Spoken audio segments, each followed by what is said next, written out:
কারণ আমরা ঘরে ঘরে দেখেছি একটা স্টেজে সবারই চুল পড়ে, সবারই চুলের সমস্যা হয়। ত্বকের পরিচর্যা করার জন্য তো অনেক রকম প্রোডাক্ট আমরা দেখি ইউজ করা হয়, তাহলে আয়ুর্বেদটা কি বেশি এফেক্টিভ? এবারে অয়েলি স্কিনে যদি আমি সমানে জাঙ্ক ফুড খাই তো সেটা কি করছে, আমার আরও বেশি অয়েলি করে দিচ্ছে স্কিনটাকে।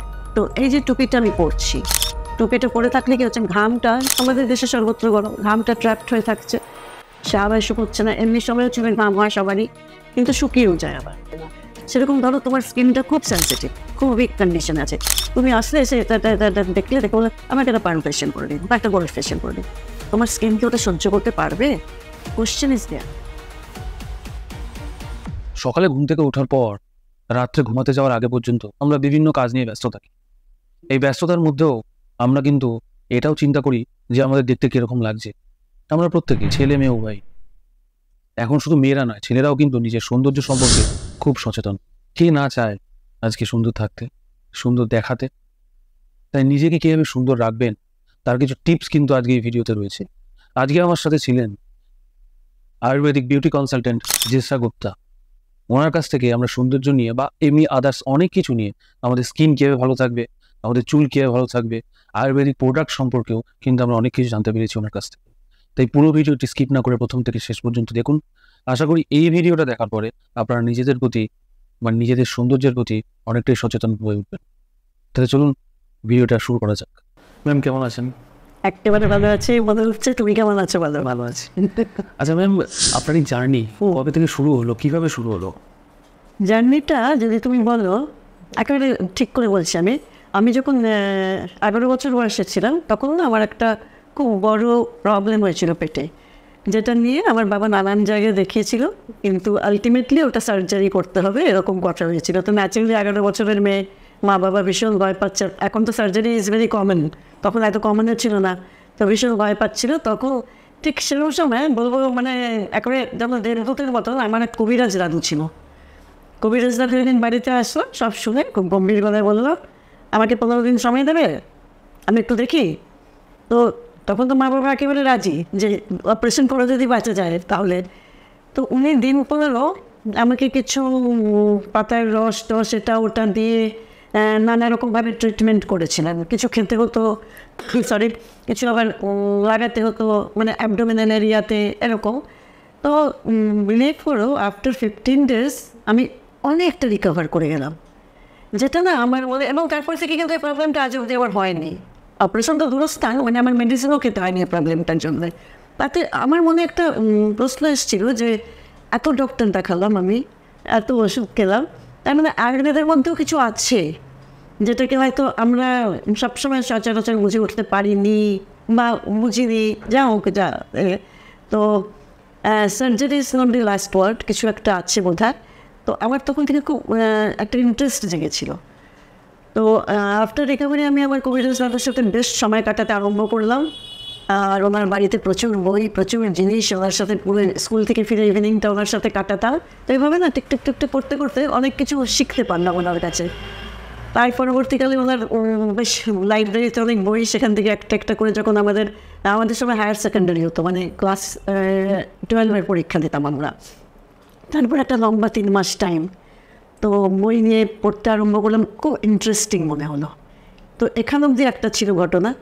তারপরে আফটার ম্যারেজ অনেক দিনের জন্য আমরা, যেটাকে এখন চেন্নাই বলো, আমরা তখন ম্যাড্রাস বলতাম, সেখানে ছিলাম। তো সেখানেও আমি খুব সুযোগ পেলাম এই জিনিসটার। মানে তারা খুব বিলিভ করে এই গাছপাতা এগুলো জিনিস, জড়িবুটি এসবের সাহায্যে যে কিছু হতে পারে। তো ওখান থেকে আমি খুব গাইডেন্স পেলাম। তারপর ন্যাচারাল ইন্টারেস্টটা এসেই গেল। তখন আমি ভাবলাম যে আমি একটু কোর্সও করতে গেছিলাম, জানো, সেটা একটু দেরিতে গেছিলাম কোর্স করতে। তখন আমি শুনলাম যে আজকাল জয়েন্ট এন্ট্রেন্সের থ্রুতে ভর্তি হতে হয়, এরকম কিছু একটা তখন হলো। তো ন্যাচারালি আমার এজ পার হয়ে গেছে, আমি তখন বিবাহিত, আমার ছেলেরাও বাচ্চারাও হয়ে গেছে। তো আমার এজ পার হয়ে গেছে, তখন আর আমি এই কোনো কলেজে এটা নিয়ে ভর্তি হতে পারবো না। তো করেসপন্ডেন্স কোর্স বা কিছু থাকতে পারে, তখন অত বুঝতাম না। তখন আমি ভাবলাম যে আমি যখন এটাকে খুব সিস্টেমেটিক্যালি পড়বার সুযোগ পাইনি, তাহলে why not from external use for. তো আমি এটাকে একটা বিউটির কাজে কেন লাগাতে পারি না? কারণ আমরা ঘরে ঘরে দেখেছি একটা স্টেজে সবারই চুল পড়ে, সবারই চুলের সমস্যা হয়, প্রত্যেকেরই স্কিনের কিছু না কিছু অল্প বিস্তর সমস্যা হয়। তো আমি ইন্টারনাল ব্যাপারটা যতক্ষণ একটা প্রপার কোর্স করছি না, ঢুকতে পারছি না। তো এক্সটার্নালি থাকি আমি। অ্যান্ড ওই যে বইগুলো পড়েছিলাম সেখান থেকে আমি জিনিসগুলো পড়ে পড়ে যেগুলো আমার মনে হলো যে এটা দিয়ে এটা করলে ভালো হবে বানাতাম। মানে আমি হয়তো আমার চেনা পরিচিত ফ্রেন্ড সার্কেল, ফ্যামিলি মেম্বার্সদের দিতাম, তাদের প্রবলেম দেখলে তাদের জিজ্ঞেস করতাম কীরকম লাগলো, কোথাও কোথাও চেঞ্জ করতে হবে, এইভাবে দিস স্টার্টেড। তারপরে যখন 1973 হলো, 1973 সেপ্টেম্বরে আমি একটা নিজের ক্লিনিক খুলে ফেললাম। বিকজ বাই দ্যাট টাইম আমি বেশ কনফিডেন্ট হয়ে গেছিলাম যে আমি পারবো। আর ক্লিনিক খোলার পরে আমি দেখলাম বেশ সহজে ভালো ভালো সমস্যার অনেকটা সুরা হয়ে যাচ্ছে। লোকে খুব ইন্টারেস্ট পেল, কারণ জানো ওই সময় না এই কনসেপ্টটা ছিল না। আর পার্লার মানে একটা চুল কাটার জায়গা, কি একটা ফেসিয়াল, কি একটা প্যাডিকিউর ম্যানিকিউর, কি একটা মেকআপ, এই। কিন্তু আমাদের বেসিক জিনিস যেটা, আমি কসমেটিক্স ইউজ করতে পারবো যদি আমার স্কিন ভালো থাকে। ভিত যেটা, বাড়ির ভিত ভালো থাকলে তো আমি বাড়িটা ভালো করে রাখতে পারবো। তো আমি যদি আমার স্কিনের ভিত, আমার চুলের ভিত এটাকে ঠিক রাখি, তাহলে তো আমি করতে পারবো। পরবর্তীকালে দেখো আমাদের ওই সময় ছিল না, কিন্তু এখন তো আমি দেখি নানান রকম কেমিক্যাল জব যেগুলো চুলের হয়, স্ট্রেটনিং করছে, এটা ওটা করছে, নানা রকম হচ্ছে, স্কিনেরও নানা রকম হচ্ছে। আর market is flooded with cosmetics আজকের দিনে। তো এই cosmetics is not that harmful যদি if it is being used properly. কিন্তু তার জন্য আমার একটা হেলদি স্কিন চাই, একটা হেলদি হেয়ার চাই। এইভাবে জার্নিটা আরম্ভ হলো। আর আজকে তো প্রায় কী বলবো, প্রায় 40 বছর হয়ে গেছে আমার কাজ করছি। অনেকটা সময় হয়ে গেছে সেই। আচ্ছা ম্যাম, যদি এবার একটু প্রোডাক্টের দিকে আসি, ত্বকের পরিচর্যা করার জন্য তো অনেক রকম প্রোডাক্ট আমরা দেখি ইউজ করা হয়, তাহলে আয়ুর্বেদটা কি বেশি এফেক্টিভ? দেখো, আমি খুব মানে সহজ ভাষায় বলছি, আমরা কিছু টিটিপিটস খাই, আমরা কোল্ড ড্রিঙ্কস খাই, আমরা একটু যেটা মনে ভালো ভালো করে দেবে সেরকম চন্দ্রমানের জিনিসও খাই, কিন্তু বেসিক ফুডটা তো আমরা খাই। আমার যদি খুব তেষ্টা পেয়ে থাকে তখন আমার মনে হয় আমার যদি একটু পিওর ওয়াটার যেটা, সেটা খেলেই ভালো লাগবে বেশি, শরীরের ভেতর অবধি ঠান্ডা হয়ে যাবে। আমি কোল্ড ড্রিঙ্কস খেলে হয়তো তখনকার মতো একটু ঠান্ডা লাগলো। তো just this is the difference. Cosmetics অনেক বেরিয়েছে, আমরা ইউজ করছি সবই, কিন্তু যতক্ষণ আমি রুটে যাব না, আমার আয়ুর্বেদ কি করছে, আমাদের রুট থেকে কাজ করছে। What is Ayurveda? আর আমি যেই জায়গা থেকে আয়ুর্বেদ ধরেছি সেটা হচ্ছে, ধরো আমাদের প্রচুর এরকম ভেজিটেবলস আছে যেটা আমাদের গায়ের রংটাকে ভালো রাখে, প্রচুর এরকম ভেজিটেবলস আছে যেটা আমাদের স্কিনের অ্যান্টি এজিং এর কাজ করে। এরকমও অনেক হার্বস আছে যেগুলো আমাদের চুলটাকে ভালো রাখে, চুলের গোড়াটাকে ভালো রাখে, চুলের রংটাকে ভালো রাখে। তো এই জিনিসগুলো যেহেতু আমি এক্সটার্নালি করছি, তো এটা তো একটা বেসিক কাজ। বেসিক কাজটা সবসময়, কিন্তু ধরো তুমি একটা 5 স্টার হোটেলে থাকলে খুব ভালো লাগলো, কয়েকটা দিন কাটালে, তুমি কি সারা মাস ওখানে ভালো থাকবে না? বাড়ি ফিরে এসে মনে হবে ওই যে বাড়ির খাবারটাও সেটা একটু খাই, মনটা কেন, ওটা আমাদের সিস্টেম। তো আমাদের স্কিনের একটা সিস্টেম যেটা ন্যাচারাল, চুলের একটা সিস্টেম যেটা ন্যাচারাল। তো ন্যাচারালি আমি যদি ওটাকে নেচারের হাতেই ছেড়ে দিই, তাহলে তারা শান্তিতে থাকবে। এরপরে কসমেটিক্স তো ইউজ করাই যেতে পারে। আয়ুর্বেদটা এই জন্যই আমি সিলেক্ট করলাম যে দিস ইজ দ্য ডিফারেন্স, যে কসমেটিক্স নিজের জায়গায়, যেরকম আমি বাড়িতে যে জামা কাপড়টা পরে আছি, যখন বেরোবো আমি একটা ওটাকে চেঞ্জ করে অন্য জামা কাপড় পরে নিই। সিরিজ কসমেটিক্স আমি বাড়িতে যেভাবে আছি, বেরোবার আগে অ্যাটলিস্ট আয়নায় দেখে একটু চুলটা আসলে নিই, একটু মুখটা বেশি ঘেমে আছে কিনা দেখে নিই। তো এটা হচ্ছে কি, আমি বেরোবার আগে নিজেকে সাজিয়ে নিচ্ছি। কিন্তু আমার স্কিনটা যদি নানান রকম পিম্পল থাকে, এই থাকে, সেই থাকে, আমি কি সাজাবো স্কিনটাকে? তো আমার বেসিক জিনিসটাকে ভালো রাখতে হবে, সেটাকে নেচারের থ্রুতে ভালো রাখতে হবে, বিকজ ওটা আমার সিস্টেমের সাথে মিশে আছে। আজকে তুমি আসলে বেল প্রেস করলে আমি দরজা খুললাম, তোমার সাথে বসে আড্ডা দিচ্ছি। এখন একটা যদি অন্য লোক আসতো, বেল প্রেস করলে আমি তাকে ওখানে দাঁড় করিয়ে জিজ্ঞেস করতাম কি ব্যাপারে এসছো। তো আমার যখন একটা কসমেটিক্স আমি ইউজ করছি, দ্যাট ইজ সাম মানে কেমিক্যালের কিছু জিনিস, আমার স্কিনটাকে বাইরেই দাঁড় করিয়ে জিজ্ঞেস করবে যে কি পারপাস এটার। কিন্তু আমি যদি আজকে ধরো গাজর বা এটা ওটা দিয়ে তৈরি একটা জিনিস ইউজ করছি, আমার skin it won't mind, because it is a long thing, তাই না? তো এইটুকুটাই ডিফারেন্স আয়ুর্বেদ আর কসমেটিক্স এর মধ্যে। আচ্ছা ম্যাম, বলছি আমাদের যে আমরা এখন যে লাইফস্টাইলটা লিড করি বা আমাদের যে খাওয়া দাওয়ার ব্যাপারটা এখন হয়ে গেছে। এখন তো মানে সবসময় দেখছি মানুষ খালি বাইরে বেরাচ্ছে, এটা ওটা খাচ্ছে, খাওয়ার কোনো ইয়ে নেই। তো এই যে খাওয়া দাওয়ার থেকে আমাদের স্কিনের কি কিছু প্রভাব পড়ে, মানে আমাদের স্কিনের উপর কি এফেক্ট পড়ে, খারাপ ভালো? 100 times। তুমি ধরো কারো অয়েলি স্কিন, যেটা বেশি বহু ক্ষেত্রেই, আমি বেশিরভাগ ক্ষেত্রেই বলবো একটা এজের পরে, যেটাকে আমরা টিন এজ বলি, 13 to 19, সেই সময় নানা রকম হরমোনাল চেঞ্জেস আসে, আমাদের পরিবর্তন আসে, মানসিক শারীরিক সবই। ওই সময় দেখা যায় বেশিরভাগ ক্ষেত্রে স্কিনটা অয়েলি হয়ে গেছে। এবার এই অয়েলি স্কিনে যদি আমি সমানে জাঙ্ক ফুড খাই, তো সেটা কি করছে, আমার আরো বেশি অয়েলি করে দিচ্ছে স্কিনটাকে, বিকজ আমার সিস্টেমটা তো প্রপারলি ফাংশন করতে পারছে না। আমার সিস্টেমের যে ন্যাচারাল ফাংশন যেটা, সেটা ডিস্টার্ব হচ্ছে।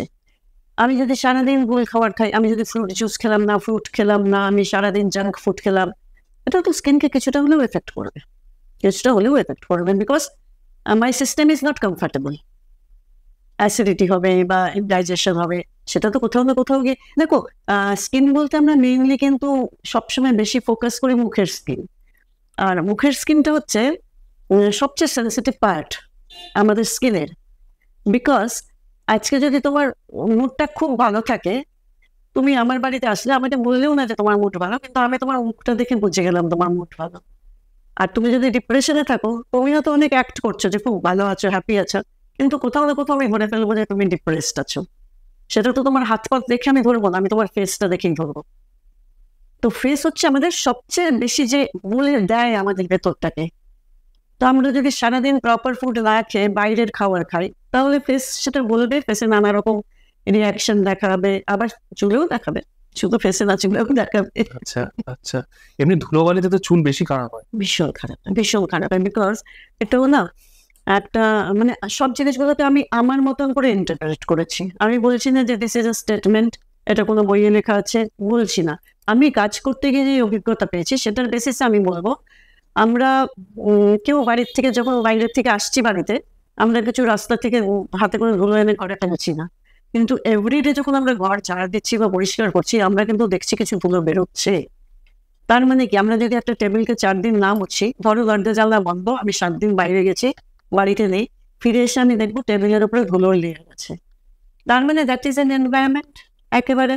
তো যতটা ওই ধুলোর লেয়ার আমার টেবিলে পড়ছে, বা যতটা আমার জামা কাপড়ে পড়ছে, বা যতটা আমার ঘরে পড়ছে, ততটাই তো আমার স্কিন আর চুলেও পড়ছে। তার রেজাল্টটা কি হচ্ছে, আমার প্রত্যেকটা হেয়ারের তলা একটা পোর্স আছে, যেটার থেকে হেয়ার বেরোচ্ছে, বা স্কিনে পোর্স আছে, ধুলোটা গিয়ে তো ওটাকে ব্লক করে দিচ্ছে। ব্লক করে দিলে সে যেটা ন্যাচারাল ওয়ে অফ শ্বাস প্রশ্বাস নেওয়া, যেটাকে আমরা বলি, সেটা তো সে করতে পারছে না। তো একটা লোক যদি ঠিক করে শ্বাস প্রশ্বাস না নিতে পারে দিনের পর দিন, ন্যাচারালি সে সুস্থ বোধ করবে না। তো আমার চুল আর আমার স্কিনও সুস্থ বোধ করবে না। তাই হাইজিন আর ক্লিনজিং এটা ভীষণ জরুরি চুলের জন্য, স্কিনের জন্য। আর এখন তো পলিউশন লেভেল ভীষণ হাই। এখন যে খালি ধুলো উঠছে তা না, ধুলোর সাথে তোমার মোবাইল, ডিজেল, এটা ওটা সবই তো মিশে একটা আরো মারাত্মক একটা জায়গায় পৌঁছে যাচ্ছে। তাই এটা এফেক্ট করে। আচ্ছা, এই যে অনেক সময় আমরা দেখি না ছেলেদের ক্ষেত্রে যে টুপি পরা থাকে, টুপি পরে কাজে বেরাচ্ছে, বা যে কোনো সময় টুপি পরে যাচ্ছে, তো এই টুপি পরাটা কি চুল পড়ার কোনো একটা কারণ হতে পারে? চুল যে দেখো, আমি আমি তো প্রথম যে এতে আরম্ভ করেছিলাম যে বাড়িতে থেকে নিজেকে সুন্দর রাখো, কারণ এখন তো গ্লোবালাইজেশনের যুগ, সেটা তখন ছিল না, কিন্তু এখন এসে গেছে। হয়তো কোনো কারণে আমার মনে হয়েছিল, ফোর্সি করছিলাম যে একটা সময় আসবে যখন মানে খুব ফাস্ট চেঞ্জ হয়েছে না যুগটা। তো আমাদের সময় অব্দি এতটা আমরা কনসিয়াস ছিলাম না, কিন্তু এখন দেখো একটা চাকরির জায়গায়, একটা প্রেজেন্টেশনের জায়গায়, বা এই যে বিদেশে চলে যাচ্ছে বা অন্যান্য স্টেটে যাচ্ছে, নিজেকে প্রেজেন্টেবল রাখাটা এখন খুব জরুরি হয়েছে। এটা মানে একটা মাস্ট, এটা চাহিদা এই যুগে। তো এই যে টুপিটা আমি পরছি, টুপিটা পরে থাকলে কি হচ্ছে, ঘামটা, আমাদের দেশে সর্বত্র গরম, ঘামটা ট্র্যাপড হয়ে থাকছে, সে হাওয়ায় শুকোচ্ছে না। এমনি সময়ও চুলের ঘাম হয় সবারই, কিন্তু শুকিয়েও যায় আবার। এবার ঘামের একটা ব্যাপার আছে, ঘামটা কি হচ্ছে, আমাদের শরীরের একটা এক্সপ্রেশন, যেটা আবর্জনা সেটাই বেরোচ্ছে ঘামের সাথে। তো যদি আমার অ্যাসিডিটির প্রবলেম থাকে, অ্যাসিড থাকছে ঘামে, যদি ইনডাইজেশনের প্রবলেম থাকে, সেরকমভাবে ঘামটা কিন্তু একটা জমে যে থাকছে চুলের গোড়ায়। টুপিটা পরে থাকছি, ওটা বেরোতে পারছে না, শুকোতে পারছে না, তার থেকে চুলের গোড়ার ক্ষতি হচ্ছে, স্কিনেরও ক্ষতি হচ্ছে। তাই সামার সিজনে আমাদের দেশে ম্যাক্সিমাম টাইমই summer season, at least 2 Times cleansing স্কিনের বা চুলের এভরিডে। আমি অনেককে দেখেছি চুলে রোজ জল দেয় না, এভরিডে জল দেওয়া খুব জরুরি, খুব জরুরি। তাই এই টুপি পরে আমি আমি যখন নতুন প্রোগ্রাম আরম্ভ করেছিলাম না, আমি একটা কথা বলতাম যে নিজে হেলমেট পরে তার তলে একটা সুতির রুমাল রাখবে, কারণ কটনের যদি রুমাল রাখো যে ঘামটা হচ্ছে হেলমেটে, তো ওটা কটনের রুমালটা অ্যাটলিস্ট অ্যাবজর্ব করে দেবে, একটু হলেও ক্ষতিটা কম হবে। তো সেটা আমি তখনই বলতাম। তাই ন্যাচারাল টুপিটাও সেভাবে করা উচিত, একটা অ্যাটলিস্ট ভেতরে কটন রুমাল রেখে তারপরে করা উচিত। আর যতটা অ্যাভয়েড করা যায় ন্যাচারাল প্রসেসে থাকা যায় ততটা বেটার। আমরা মুখে যখন ঘেমে যায় আমাদের মুখ, তখন আমরা রুমাল দিয়ে মুখ মুছতে থাকি, তাতেও কি আমাদের মুখের স্কিনের ক্ষতি হয়? দেখো, যখন ঘেমে যাবে, তুমি কতটা লক্ষ্য করেছো আমি জানি না, তুমি দেখবে একটুখানি যখন তোমরা রুমাল দিয়ে মুছছো একটা ইরিটেটিং মনে হচ্ছে স্কিনের, একটুখানি একটা হালকা বার্নিং সেন্সেশন, একটা ইরিটেশন, একটা উইচ ইজ নট নর্মাল। কারণ ওই যে বললাম ঘামের সাথে আবার অনেক কিছু এমন বেরোচ্ছে যেটা দূষিত জিনিস আমাদের শরীরের ভেতরে। তো আমরা এই যে মুখটা মুছছি বারবার, এত তো একটুখানি হলেও তো স্কিনটা মানে ড্যামেজ হচ্ছে আমাদের। তো একটু জলের ছিটে দেওয়া রুমালটাকে যদি একটু ভিজিয়ে নিয়ে আমরা কমপ্রেস করে করে মুছি, তাহলে দ্যাট ইজ বেটার অপশন। আমাদের তো কিছু something we can not avoid, এত গরমের দেশ, আমাদের তো কিছু আমরা এফেক্টেড হই। যতটা বাঁচিয়ে রাখা যায় স্কিনটাকে, বিকজ ইন দিস ডেজ তোমার আমি দেখেছি যেটা যে খুব ভালো একটা জামা কাপড় পরলো, কিন্তু স্কিনটা এত বিচ্ছিরি, চুড়িটা এত বিচ্ছিরি যে জামা কাপড়ের বিউটিটাই খুললো না, তাই না? অথচ তুমি যদি নিজেকে ভালোভাবে মেনটেন করো, তুমি একটা মোটামুটি সাধারণ জামা কাপড় পরলেও দেখতে ভালো লাগবে। তাই এই বেসিক জিনিসটা দরকার আছে। আচ্ছা, তো আজকাল দেখছি যে সবাই মানে যে কোনো ব্যাপারে না খুব দ্রুত ফল পেতে চায়, খুব তাড়াতাড়ি যে কোনো বিষয়। এই যে বিউটি প্রোডাক্টের ক্ষেত্রে যে আয়ুর্বেদ যে রয়েছে, আয়ুর্বেদিক যে প্রোডাক্টগুলো রয়েছে, এইটা কি তাড়াতাড়ি এফেক্টিভ, মানে বেশি এফেক্টিভ, এটা দ্রুত এফেক্টিভ? ও ব্যাপার হচ্ছে যে হ্যাঁ, এটা খুব ফাস্ট যুগ, সবাই চায় যে এই আজকে করে কালকেই ভালো হয়ে যাবে। তা এখানে অনেকগুলো প্রসেস আছে। যদি দেখো আয়ুর্বেদ খুব দ্রুত এফেক্টিভ যদি তুমি এটাকে প্রপারলি ইউজ করতে চাও। এখন তুমি কতটা উইথ নলেজ এটাকে ইউজ করছো, তাতে কি আমার যেরকম ক্লিনিক ট্রিটমেন্ট সেন্টার আছে দীর্ঘদিন, তো আমরা সবসময় বলি যে আপনি একটা আমাদের থেরাপিটিক ফেসিয়াল, আমার কাছে এসে যে কোনো ফেসিয়াল করলে চাইলে আমি করে দেবো না, বিকজ সেটা তোমার চাহিদা, যে আমি অমুক কোম্পানির করবো বা তমুক কোম্পানির করবো। তোমার স্কিনের চাহিদা কি সেটা দেখতে হবে আগে। তুমি হয়তো একটা ওয়াইন ফেসিয়াল করতে চাইছো, কিন্তু তোমার ভীষণ অয়েলি স্কিন বা পিম্পল প্রোন স্কিন, তো তুমি চাইলে আমি করে দিলাম, because that is not right, তাই না? ওটা তোমার জন্য সুটেবল ছিল না। তো আমার তো তোমার স্কিনের সাথে কথা বলতে হবে, তোমার সাথে না বলে। তুমি খুব অ্যাপারেন্টলি নিজেকে প্যাম্পার করবার জন্য খরচ করছো, but it's working in a negative way, তোমার স্কিনটাতে ড্যামেজ হচ্ছে, তাই না? তাই দ্রুত রেজাল্ট যদি দেখাতে চাই, যদি সঠিকভাবে আয়ুর্বেদকে ব্যবহার করা যায়, জাস্ট একটা সিঙ্গেলেতেই অনেকটা ইমপ্রুভমেন্ট দেখা যেতে পারে, অনেকটা চেঞ্জ দেখা যেতে পারে। আমরা যেমন যখন আমাদের কাছে কেউ আসে, আমরা বলি যে আয়নায় নিজেকে দেখে বসুন, করতে থেরাপিটিক ফেসিয়াল করি আমরা, আর উঠে একবার নিজেকে দেখবেন।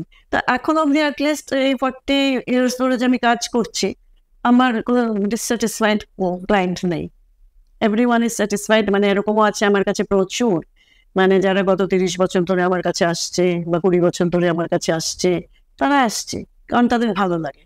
এবার তাদের ভালো লাগাটা কোথায়? তাদের স্কিনের ভালো লাগে অ্যাকচুয়ালি।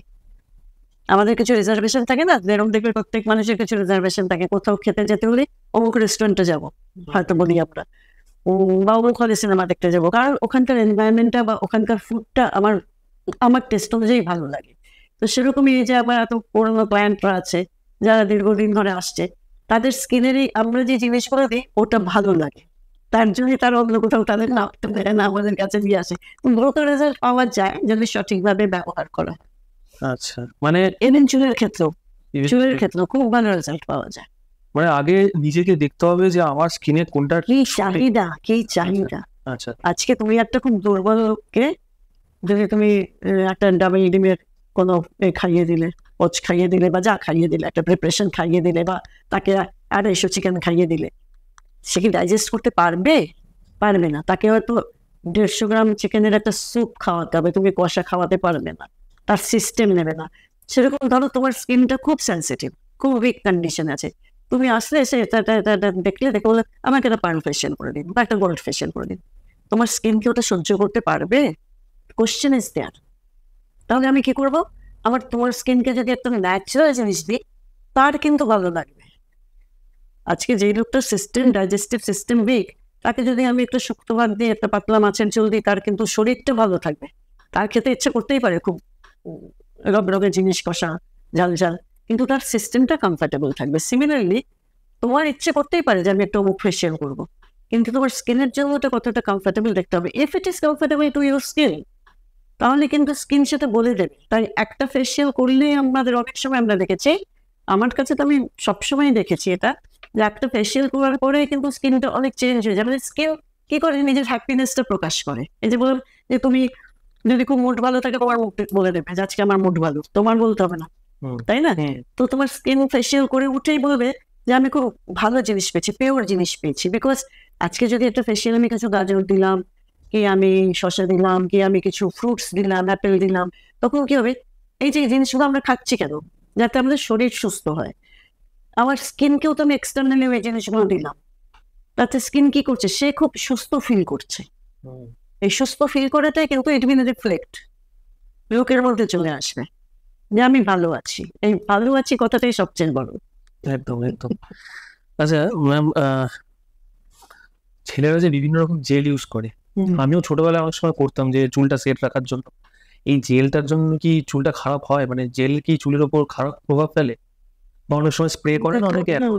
দেখো, মানে আমি কাজ করতে গিয়ে দেখেছি আমাদের ভারতবর্ষে আমরা খুব তেলের উপরে স্ট্রেস দিই, ইম্পর্টেন্স দিই। আমরা রান্না করি তেলে, অন্যান্য বিদেশের মতন স্টিমড ফুড এগুলো আমাদের ছোট থেকে আমরা একটুখানি তেল দিয়ে রান্না খেয়ে অভ্যেস। তো খুব বেশি খাওয়াটা আলাদা কথা, নর্মাল আমাদের কুকিংতে একটুখানি তেল থাকে। তারপর আমরা গায়েও একটু শীতকাল হলে তেল মাখি, যখন গাটা শুকনো হয়ে যায় আমরা চুলেও তেল মাখি। তো বিদেশে এই তেলের কনসেপ্টটা খুব আমি পাইনি।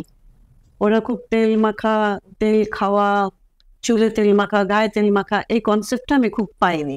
তো কিন্তু কিছু না কিছু, ওদের তো খুব ঠান্ডার দেশ, ওদের একটা কিছু তো প্রোটেকশন লেয়ার রাখতে হবে স্কিনে বা চুলে, যাতে ডিউ টু এই ঠান্ডা যেটা অসম্ভব চিলিক থাকে অনেক জায়গায়, তার থেকে চুল আর স্কিনটা ড্যামেজ না করে ঠান্ডা হাওয়াটা লেগে। তাই ওখানে একটু ক্রিম যে এগুলোর কনসেপ্ট বেশি।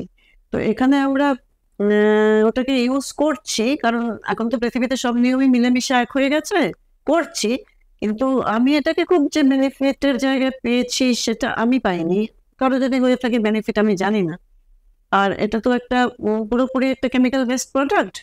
আমার যদি চুল সাফিসিয়েন্টলি হেলদি না থাকে, তাহলে বহু সময় এটা ড্যামেজ করতেও পারে একটু চুলকে। তাই এই জন্য প্রথম প্রশ্নটাই বললাম যে বেসটাকে ঠিক রাখতে হবে। বেসটাকে ঠিক রাখলে আমরা দু একটা জিনিস ব্যবহার করলে সেরকম কিছু ক্ষতি হবে না। কিন্তু বেসটা যদি উইক থাকে, we cannot afford বেশি কেমিক্যাল প্রোডাক্ট। তাহলে তুমি যখন জেনে মেখেছো, তোমার এক্সপিরিয়েন্স কি? আমার এক্সপিরিয়েন্স বলতে, আমি যখন মেখেছি ঘামে আমার চুল আরো নষ্ট হয়ে গেছে, আঠা হয়ে গেছে। আঠা হয়ে যেত, আঠা হয়ে যেত, চুলটা পড়তো। হ্যাঁ পড়তো তখন, এই জন্য বন্ধ করে দিয়েছিলাম মাসা।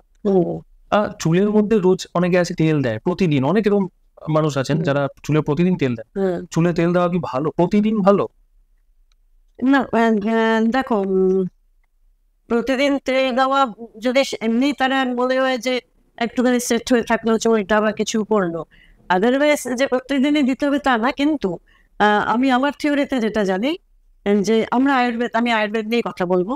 যদি আমি যেরকম আয়ুর্বেদের যে তেলটা বানাচ্ছি, আমি তার মধ্যে নানা রকম শুধু বলবো না, প্রচুর ফুল আছে যেটা আমাদের চুলের জন্য ভালো, প্রচুর এরকম ভেজিটেবলস আছে যেটা আমাদের চুলের জন্য ভালো, অনেক হার্বস, শাক পাতা, দেখো যেরকম রাউন্ডি আমরা সবাই জানি ভালো, বা ব্রিঙ্গোরা, যেগুলো সব ভালো। তো আমি নানা রকম এরকম জিনিস তৈরি দিয়ে চুলটা বানাচ্ছি। আলাদা করে তো এত কিছু আমাদের শরীরে খাওয়া সম্ভব হয় না। তো এক্সটার্নালি এটা দিচ্ছি। তো এক্সটার্নালি যখন চুলে এটা আমি দিচ্ছি, তখন চুল কি করছে, চুলের ওরা একটা ফুড পাচ্ছে এটার মাধ্যমে, যেটা তার জন্য প্রয়োজন। তাতে অ্যাটলিস্ট ডেইলির দরকার নেই, 3 দিন অ্যাটলিস্ট দিলে ঠিক আছে। আর এখানে আরেকটা জিনিস আমি খুব লক্ষ্য করে দেখেছি আমার কিছুটা ইন্টারেস্ট খুব ছোটবেলা, আমি যখন 6-7 বছর ছিলাম, আমি যেখানে থাকতাম সেখানে তখন কুয়ো ছিল। তো কুয়োর পাড়ে না একটি মহিলা, একেবারে সাধারণ, ওর হাজব্যান্ড ওই মাটির বাসন টাসন বানাতো। তো সে দুপুরের দিকে স্নান করতে আসতো। মহিলাটি কুচকুচে কালো ছিল, একেবারে কয়লার মতন কালো, কিন্তু ততটাই চকচকে ওর স্কিন ছিল, এবং এত লম্বা, কালো লম্বা চুল ছিল, ঘন। তো আমি রোজ একটা খেয়াল রাখতাম যে ও কখন স্নান করতে আসে। আমি ঠিক ছুটে যেতাম দেখতে, কারণ ওটা আমার খুব ভালো লাগতো দেখতে। আমি ওকে জিজ্ঞেস করতাম, তুমি কি খাও? তখন, কি খাও তুমি? তোমার চুল এত বড়, কি খেয়ে হলো? এটা একটা আমার মনে প্রশ্ন আসতো, জানি না কেন এখন। তো ও তখন বলতো, আমার তো শ্বশুর শাশুড়ি বর সবার জন্য খাবার রাখতে রাখতে কোনোদিন আর কিছু থাকেই না আমার জন্য। আমি ভাতের ফ্যানের মধ্যে, ওই বাড়িতে অনেক গাছপাতা আছে, লাউয়ের পাতা, এটা ওটা, ওগুলো সেদ্ধ করে নিই, ওটা দিয়ে আমি খেয়ে নিই। আমার তখন খুব আশ্চর্য লাগতো যে এই ফুডটা যদি ও খায়, আর তাতে ওর এত সুন্দর চুল, যেটা আমরা এক প্লেট স্যালাড খাচ্ছি, এত ভিটামিন, এত প্রোটিন, এত মাপ করে, এত প্রপার ডায়েট নিচ্ছি, নেই। কিন্তু এখানে একটা কথা আছে, তুমি দেখো যে আমাদের যারা যেসব মাসিদের জন্য আমরা কাজ করতে যেতে পারছি বাড়িতে, তারা আমাদের সঙ্গে দেখাশোনা করছে, তাদের আমি দেখেছি চুল পড়ার সমস্যা নেই, ড্যান্ড্রফের সমস্যা নেই, চুল পাকার সমস্যা নেই, তাদের একমাত্র চুল দীর্ঘদিন অব্দি থাকে, কালো চুল থাকে। অথচ আমাদের দেখো, আমরা এত কনসিয়াস, আমরা জানি কত ভিটামিন, কত প্রোটিন, কত মিনারেল কি খেতে হবে, তার সত্ত্বেও তো আমাদের মাথায় চুল নেই। We are leading a good lifestyle, which they don't, কিন্তু তাদের মাথায় চুল আছে। তো এইগুলো খুব কন্ট্রোভার্সিয়াল কোশ্চেন হয়ে যাচ্ছে। কিসের চুল ভালো থাকবে, কিসের স্কিন ভালো থাকবে, তাদের রিঙ্কেল কোথায়? তাদের তো অনেক বয়স অব্দি রিঙ্কেল পড়ে না, তাদের রিঙ্কেলও দেখি না আমি মুখে সহজে। যত প্রবলেম কি আমাদেরই ঘরে? এগুলো খুব বড় প্রশ্ন। যে প্রশ্নগুলো আমাকে যে তুমি জিজ্ঞেস করলে না, হাউ ইউর জার্নি স্টার্টেড, আমার এখন মনে হয় কখনো কখনো আমার মা বলে যে তুই ছোটবেলায় খুব জ্বালাতি আমাদের। আমি কেন, কি জ্বালাতাম? না, তুমি বড্ড জ্বালাতি, গাঁদা ফুলের রং, পাকা পেঁপের রং, কুমড়োর রং সব একটা তরকারি, একটা ফুল, একটা ফল, কেন? আর উত্তর দেওয়া যেত না। আর আমি হাত পা ছুড়ে নাকি কাঁদতে থাকতাম। হয়তো আমার মনে হয় একটা কথা আছে না, মর্নিং শোজ দি ডে, হয়তো সেটাই। তো এই যে মহিলাটাকে দেখে আমি একটা জিনিস বুঝেছিলাম তাহলে, যে ভালো স্কিন বা ভালো চুলের জন্য যে অনেককে ভালো ভালো দামি খাবার খেতে হবে তা না, সাধারণ ফুডের মাধ্যমেও আমরা পেতে পারি। খালি মানে শরীরের উপর অত্যাচার কম করতে হবে। আজকে আমরা যদি মনে করি যে, ধর আজকে আমি 70 years এজ, হ্যাঁ, তো আমার হার্ট, কিডনি, লাংস, সব, লিভার, সবকিছুর ওপর 70 years এজ। তারাও তো আমার সাথে এই পৃথিবীতে খাটছে, আমি যেরকম খাটছি। If I need rest, they too need rest. আমি এই বয়সে যদি ওদের কেমন খেলাম যে তাদের বেচারাদের ভাইরাল হতে হলো হজম করতে গিয়ে, তাহলে তারা কোথায় রেস্ট পেলো? তো এরা শরীরটাকে এতটা রেস্ট দেয় না ফুড হিসেবে, আর অনেকটা যতটা ফুড দিচ্ছে পুরোটা কনজিউম করে ফেলে। তো শরীর একটা পায়, প্যাটার্ন পায় থাকার, বেঁচে থাকার ঠিকঠাক করে, যার জন্য এদের প্রবলেম আমি দেখেছি অনেক কম।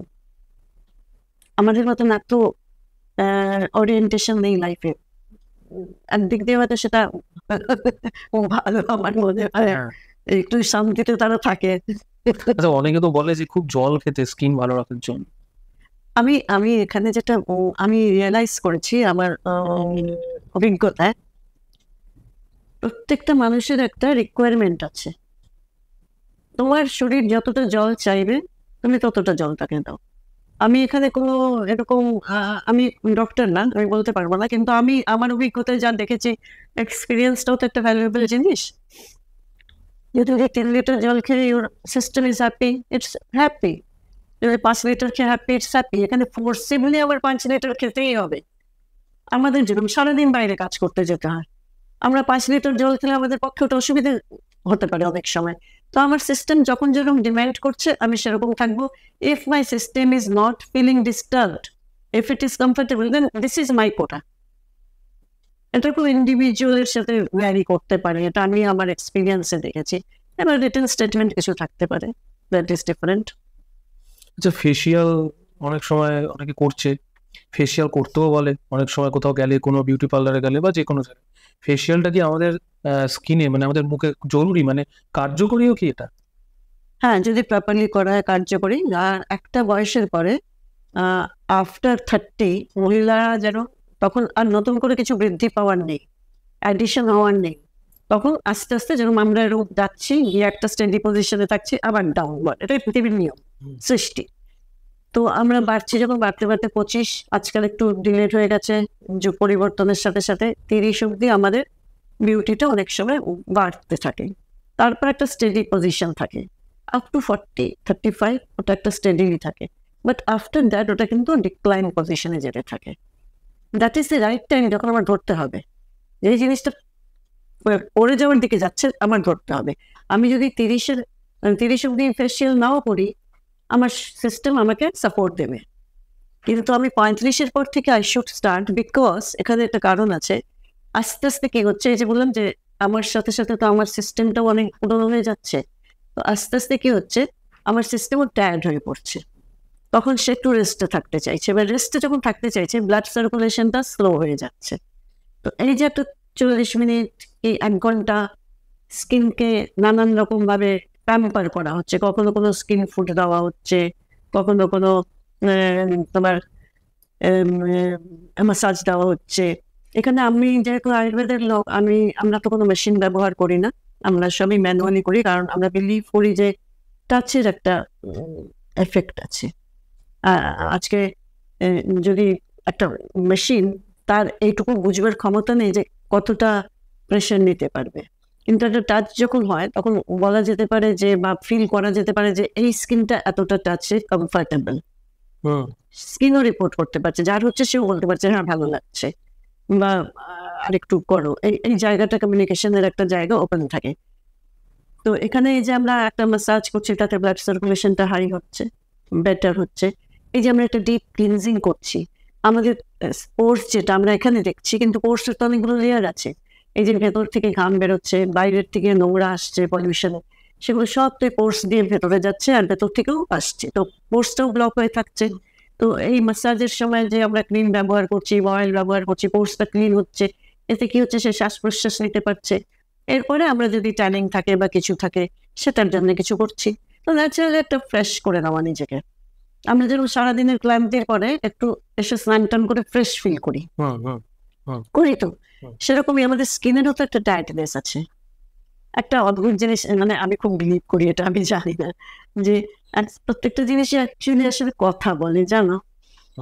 আমাদের স্কিন যে টায়ার্ড হয়, ওটাকে আমরা গুরুত্বই দিই না। আমরা টায়ার্ড, আমরা সব, আমি টায়ার্ড ফিল করছি। আমি যদি টায়ার্ড ফিল করছি, আমি যতক্ষণ পরিশ্রম করেছি, আমার ব্রেন, আমার স্কিন, আমার শরীরের, আমার আঙ্গুল সবই তো পরিশ্রম করলো আমার সাথে, তারাও তো টায়ার্ড ফিল করছে। তো তাদের আমি এক্সট্রা টেনশনটা কি দিলাম? আমি তো নিজের সম্বন্ধে ভাবলাম যে আমি খুব টায়ার্ড ফিল করছি, এবার শো করি, কিন্তু তার তো একটুখানি কিছু দরকার ছিল।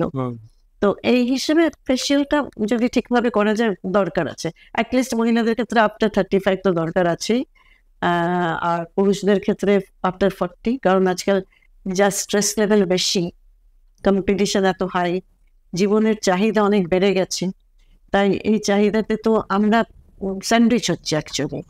তো এই স্ট্রেস লেভেল থেকে তো আমাদের স্কিনটা ড্যামেজ হচ্ছে। তো তাকে একটুখানি প্যাম্পার করতে হবে, একটু বেশি তাকে করতে হবে, তার আবদার শুনতে হবে, আর তাকে একটু আদরও করতে হবে। স্কিন কেউ চুল কেউ, নাহলে কিন্তু তারা আস্তে আস্তে ছেড়ে চলে যাবে, ঠিকঠাক ভাবে থাকবে না। আচ্ছা, অনেকের তো স্কিন খুব অয়েলি, আমার নিজেরও স্কিন খুব অয়েলি, এখন হয়তো একটু কমেছে। যাদের স্কিন খুব অয়েলি, তাদের কি স্কিনের মধ্যে অয়েলি জিনিস মাখাটা ঠিক হবে? না, একেবারেই না, একেবারেই না। যাদের স্কিন খুব অয়েলি, তাদের প্রথম যেটা ডিউটি হচ্ছে স্কিনটাকে যতটা সম্ভব অয়েল ফ্রি রাখা। তার জন্য বারবার স্কিনটাকে একটু ক্লিন করে নেওয়া। সে কাজের জায়গায় থাকো বা যেখানেই থাকো, ওয়াশরুমে গিয়ে একটুখানি ক্লিন করে নিলে স্কিনটাকে। কারণ যে কোনো জায়গায় তুমি একটা, বাড়িতেই তুমি দেখো না, তুমি একটা তেলের বোতল রেখে দাও বাড়িতে, দেখবে খুব তাড়াতাড়ি ওটা চিটচিটে হয়ে যাচ্ছে। যত বাইরের ময়লা এসে ওটা গায়ে পড়ছে, ওটা স্টিক করে যাচ্ছে, ওটা খুব তাড়াতাড়ি চিটচিটে হয়ে যাচ্ছে। তো যার স্কিন খুব অয়েলি, তার স্কিনেও তো বাইরের ময়লাটা তাড়াতাড়ি আসছে, এসে জমে যাচ্ছে, তো স্কিনের উপরে একটা চিটচিটে লেয়ার হয়ে থাকছে, চটচট হচ্ছে স্কিনটা। ওখান থেকে কিন্তু অনেক সময় ফাঙ্গাল ইনফেকশন ডেভেলপ করে, যেটাকে আমরা বাই কালার্স বলি, মানে 2 রকম রং হয়ে গেল, কোথাও একটু হোয়াইট আছে, কোথাও একটু প্যাচি হয়ে গেছে স্কিনটা, বা ডাল হয়ে গেছে স্কিনটা, বা ইচিং হচ্ছে, র্যাশেস বেরোচ্ছে, পিম্পল বেরোচ্ছে, অ্যাকনে বেরোচ্ছে, এগুলো কি হচ্ছে? এগুলো প্রোটেস্ট অফ দি স্কিন। সে যে পরিষ্কার নেই, এই যে বললাম ভাষা, ওর কথা কথা বলার তো ভাষা বুঝতে পারো না। দেখো ভাষা সবার থাকে, পাখিরাও নিজেদের মধ্যে কথা বলে, ওরা একজন আরেকজনের ভাষা বোঝে, পশুরাও একজন আরেকজনের ভাষা বোঝে, আমরা বুঝি না সেই ভাষাটা। স্কিনও কিন্তু কথা বলে। আর তা যদি নাই হতো তাহলে এগুলো স্কিনের প্রোটেস্ট, যে আমি অয়েলি, আমার মুখে এতটা ময়লা জমে যাচ্ছে, পরিষ্কার করছো না, র্যাশ বেরিয়ে গেল। আরেকটু যদি অত্যাচার করো, আরো না দেখো, পিম্পল বেরিয়ে গেল। আরেকটু যদি ইগনোর করো স্কিনকে, একনে বেরোলো বড় বড়, তার গর্ত থেকে গেল। তো এগুলো হচ্ছে কি তাদের প্রোটেস্টের সুর।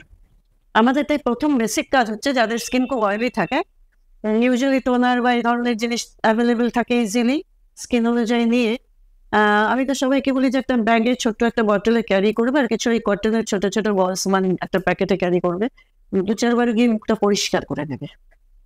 কারণ অয়েলটা জমতে দেবে না, অয়েলটা জমলে ওখান থেকে সব গোলমালটা আরম্ভ হচ্ছে স্কিনের। তাই তাদের খুব যাদের অয়েলি স্কিন, তাদের ফেসিয়ালটাও খুব অন্যরকম ভাবে করা উচিত, আর স্কিনটাকে খুব পরিষ্কার রাখা উচিত। তাহলে অনেকগুলো প্রবলেম অ্যাভয়েড করতে পারবে তারা। আচ্ছা, মেকআপ করার সময় বা মেকআপ যারা ঘন ঘন করে, স্কিনে ক্ষতি হয় না মেকআপ করলে অতিরিক্ত? দেখো কিছু প্রফেশন আছে যেখানে মেকআপ ডিমান্ড করছে, তো এখানে তুমি প্রফেশনটাকে নেগলেক্ট করতে পারছো না, ইগনোর করতে পারছো না, তোমার করতেই হচ্ছে। এখানে তোমার কাজ কি হয়েছে? প্রথম পয়েন্টে যদি আমরা ফিরে যাই, বাড়ির ভিত ভালো থাকলে বাড়িটা উঁচু করতে পারবে, নইলে পড়ে যাবে। তো সিমিলারলি স্কিনের বেসটাকে ভালো রাখতে হবে। মেকআপ করো, কোনো অসুবিধা নেই, স্কিনের বেসটাকে ভালো রাখো। তারপরে আরেকটা জায়গা বোধ হয় সেটা তুমি অত খেয়াল করছো না,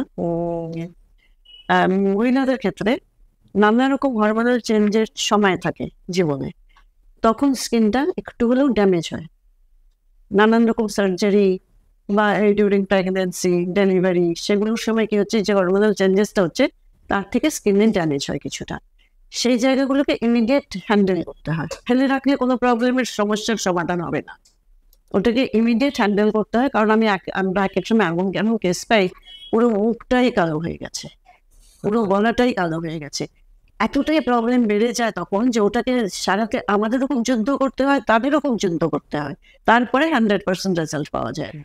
তো সেই জন্য অ্যাটলিস্ট প্রথম স্টেজে সবকিছুকে ধরা উচিত। একটু 5 মিনিট নিজেকে আয়না দেখলেই হয়েছে কি কি চেঞ্জেস হচ্ছে স্কিনে বা চুলে, সেটা আমি একটু নিজে একটু ওয়াচফুল থাকতে হবে, একটু ভালোবাসতে হবে, সেলফ লাভ দরকার আছে, এখনকার দিনে তো দরকারই আছে। আমি এক মাথার টাক নিয়ে ওই ওই দিনগুলো চলে গেছে যখন ছেলেদের টাক হলে কেউ কেয়ার করতো না।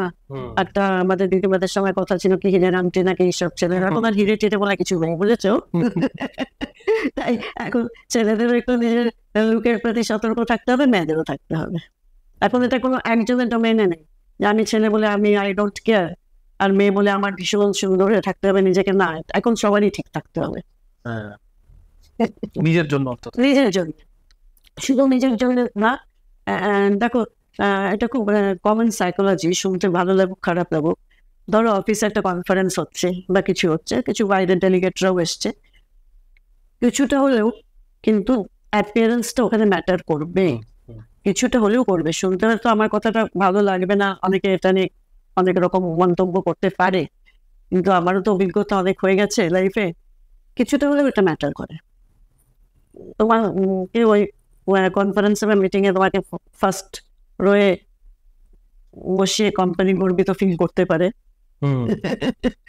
আবার হ্যাঁ, knowledge is the ultimate thing, no doubt, কিন্তু লুকটাও এখন একটা জায়গায় পৌঁছে গেছে, ম্যাটার করে। অনেক সময় দেখা যায় যে কোনো সময় যে শুটিং হচ্ছে কোনো সিনেমা বা সিরিয়ালে, যে খুব ভালো দেখতে তাকে সামনের দিকে একটু সামনের দিকে রাখি। ডান্সারদেরকে তো this is human psychology, this is human psychology. শোন, আমরা একটা সুন্দর জায়গায় বেড়াতে যাই, কেন? জায়গাটা সুন্দর বলে। আমরা একটা সুন্দর ফুল সাজাই, কেন? ফুলটা সুন্দর বলে। তো সুন্দরের প্রতি আসক্তি তো অন্যায় না, তাই না? একদম। আচ্ছা ম্যাম, লাস্ট কোয়েশ্চেন যদি আমরা করি তাহলে হচ্ছে, এই যে স্ক্যাল্পের সাথে আমাদের স্কিনের কোনো যোগাযোগ আছে? Scalp is the extended portion of skin.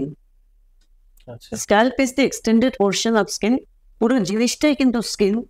এক এক জায়গার স্কিন এক এক রকম হয়, যেরকম তুমি তোমার হাতের স্কিন দেখবে একরকম থিকনেস, একরকম স্ট্রাকচার, ব্যাক পিঠের স্কিন দেখবে একরকম স্ট্রাকচার, পায়ের স্কিন একরকম, আবার ফেসের স্কিন একরকম, সব জায়গার স্কিন আলাদা আলাদা রকম। সৃষ্টি এত মানে এত অদ্ভুত রহস্য, এটাকে বোঝা খুব ইন্টারেস্টিং জিনিস, এটাকে বোঝার সম্ভবও না কোনোদিন। একই মানুষের একই স্কিন কিন্তু ওপর থেকে নিচে অব্দি আমাদের কভার করছে, কিন্তু এক এক জায়গায় এক এক রকম তার স্ট্রাকচার অ্যান্ড বিহেভিয়ার। তুমি যখন একটা লোক ন্যাড়া হবে, দেখবে তার নর্মাল লোক, তার প্রত্যেকটা মাথার পোর্স, এর স্কিনের পোর্স, চুলের পোর্স বোঝা যাচ্ছে। সেই লোকটাই যখন টাক পড়ে যাচ্ছে দীর্ঘদিন ধরে, তার এই জায়গাটা পুরো চকচকে হয়ে গিয়ে একবারে প্লেন হয়ে যাচ্ছে, ওই একই স্কাল, বুঝলে না? তাই SCALP is the extended portion of skin. ওটাও কিন্তু আমাদের স্কিনের মতন পোর্স আছে, প্রত্যেকটা পোর্স থেকে আমাদের হেয়ার বেরোচ্ছে, ওটাকেও আমাদের একটু যত্ন করে রাখতে হয়। যদি ঠিকঠাক করে রাখি, দীর্ঘদিন অব্দি আমাদের সার্ভিস দেবে সে। গায়ে যে ঘামাচি গুলো হয় না অনেকে, গায়ে ঘামাচি কি গা নোংরার জন্য হয় এই গরমকালে? এই যে আমি বললাম, ঘামের সাথে অনেক রকম জিনিস বেরোয়, আমাদের শরীরের আবর্জনা অনেক বেরোয়। তো ঘামটাও তো একটা এক্সপ্রেশন শরীরে। আমরা যেরকম যতটুকু ফুড হজম করছি, বাকিটা আমাদের বেরিয়ে যাচ্ছে, ইউরিনে বলো বাওয়ালে বলো বেরিয়ে যাচ্ছে, সেরকমই ঘামটাও যেটা শরীরের একটা আবর্জনা আমাদের থাকছে লিকুইড ফর্মে, সেটা ঘামের মাধ্যমে বেরোচ্ছে। এবার ওটাকে যদি আমি প্রপারলি ক্লিন না করি, আমার ঘামাচি হতেই পারে, ডাইসেস হতেই পারে, ইচিং হতেই পারে। যাদের ঘামাচি থাকে তাদের তো একটু বেশি অ্যালার্ট থাকতে হবে। আর কিছু আমাদের আয়ুর্বেদের জিনিস আছে, যেরকম আমি এগুলো করে দেখেছি, যে এফেক্টিভ যে না তা বলবো না, যে যে জলটায় স্নান করবে ওটাতে একটুখানি নিম পাতা কিছুক্ষণ আগে দিয়ে রাখা, একটু রোদ্রে বালতিটা বসিয়ে রেখে রোদ্রে নিম পাতাটা দিয়ে দিলে রস বেড়ে, আজকাল আর অত টাইম তারও নেই, একটু নিমের রস দিয়ে দিল বা লিকুইড দিয়ে দিল, তাতে একটুখানি কিছুটা হলেও এগুলো কাজ হয়। একটু তেজপাতা বলে যে তেজপাতা বাটা মাখলে ঘাম কমে, কিন্তু সেসব সময় তো আমাদের কিছু নেই এগুলো। আমরা জাস্ট একটুখানি একটা পটলায় করে যেহেতু একটু নিম পাতা আর একটু তেজপাতা গুঁড়ো বা কিছু নিয়ে একটু জলে দিয়ে রাখি, ওই জলটা দিয়ে স্নান করি, তাহলে অনেকটা কন্ট্রোল হয় এগুলো। এগুলো this are the natural process. আজকাল লোকের হাতে আর সময় নেই, তারা নানা রকম ইজি প্রসেসে চলে যাচ্ছে, কারণ লাইফস্টাইল চেঞ্জ হয়ে গেছে, আমাদের চেঞ্জ হয়ে গেছে, বাধ্য হয়েছে আমরা চেঞ্জ করতে। অনেক ধন্যবাদ ম্যাম আমাদের চ্যানেলে আসার জন্য। আর আজকে তো আমরা অনেক কিছুই জানতে পারলাম আপনার থেকে, আমাদের দর্শকদেরও জানাতে পারলাম। আমরা পরবর্তীকালে নিশ্চয়ই আপনার থেকে অনেক কিছুই জানবো। আপনার সময়ও যদি পাই, আপনার যদি আবার সুযোগ হয়। ভিডিওটা আপনাদের কেমন লাগলো অবশ্যই কিন্তু কমেন্ট করে জানান। ভালো লাগলে কিন্তু অবশ্যই লাইক করতে ভুলবেন না। আর অবশ্যই কিন্তু ভিডিওটি শেয়ার করুন, বেশি বেশি করে শেয়ার করুন, কারণ এই ধরনের ভিডিও আমার মনে হয় শেয়ার হওয়াটা জরুরি। আর ভিডিও ভালো লাগলে চ্যানেলটাকে কিন্তু সাবস্ক্রাইব করতে ভুলবেন না, কারণ আমরা ফিউচারে আরো ভালো ভালো গেস্টকে কিন্তু আমাদের এই চ্যানেলে নিয়ে আসার চেষ্টা করব, যাতে আপনাদের অনেক ভ্যালুয়েবল ভিডিও আমরা আমাদের চ্যানেলের মাধ্যমে দিতে পারি। তাহলে ফিরছি আগামী কোনো পডকাস্ট ভিডিও নিয়ে বা আগামী কোনো ঘটনা নিয়ে। ততক্ষণ good bye and take care.